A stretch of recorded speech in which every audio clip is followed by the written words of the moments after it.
இரண்டாவது நாள் தலைமைச் செயலாளர் சந்திச்சீங்க. தலைமைச் செயலாளரையும் சந்தித்தோம். இரண்டாவது நாள் என்ன சொன்னாங்க? எங்களுக்கு உடன் அவதான் உங்களுக்கான பணிகள் நடந்துட்டு இருக்குது, அதுக்கான அறிவிப்பை நாங்க வெளியிடுவோம்.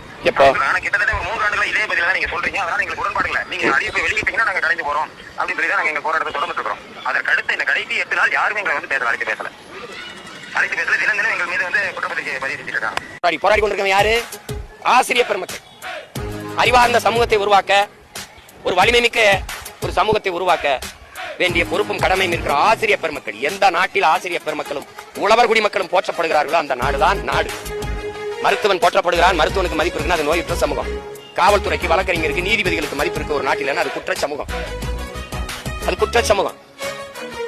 எந்த நாட்டில் வந்து ஆசிரியர் பெருமக்கள் போற்றப்படுகிறார்களோ அந்த நாடுதான் அறிவார்ந்த சமூகம்.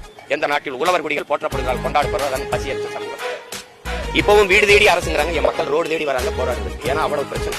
பல போராட்டங்களுக்கு போராடவே அனுமதி இல்லை. இந்த ஆசிரியர் பெருமக்கள் சொல்ற மாதிரி போராடி கொண்டிருக்கிறவர்கள் யார் என்று என்னுடைய செவியை, என்னுடைய நேர்காணலை கேட்கிற அறிவார்ந்த இன மக்கள், இந்த மண்ணின் மக்கள் சிந்திகள். போராடி கொண்டிருப்பவர்கள், வீதியில் நிற்பவர்கள் யார் என்று அவர் அடுத்து எதிர்கட்சியா இருக்கும்போது நாங்கள் ஆட்சிக்கு வந்தால் பகுதி நேர ஆசிரியர் பணியை முழு நேர நிரந்தர பணியாக மாற்றி தருவேன் என்ற உறுதியேடு. அது அவர்களுடைய 181வது அறிக்கையில் அது 181வது விதி. அதை நிறைவேற்றுங்கள். அவர் கொடுத்த வாக்குறுதி தான். அவர் கொடுத்த வாக்குறுதி தான். அதை நிறைவேற்ற சொல்லி ஆட்சிக்கு வந்த நாளில் இருந்து போராடுறாங்க. 3.5 ஆண்டுகள், அடுத்த 6 மாசத்துக்கு தேர்தல் வரப்போகுது. ஒவ்வொரு முறையும் சந்திக்கும் போது உங்களுக்கான வேலை நடந்துருக்கு, விரைவில் அறிவிப்போம், உங்களுக்கான வேலை நடந்துருக்கு, விரைவில் அறிவிப்போம். இதுவரை வரல.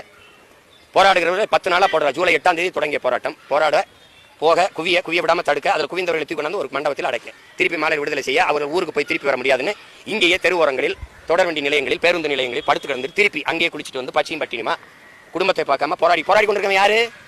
ஆசிரியர் பெருமக்கள்.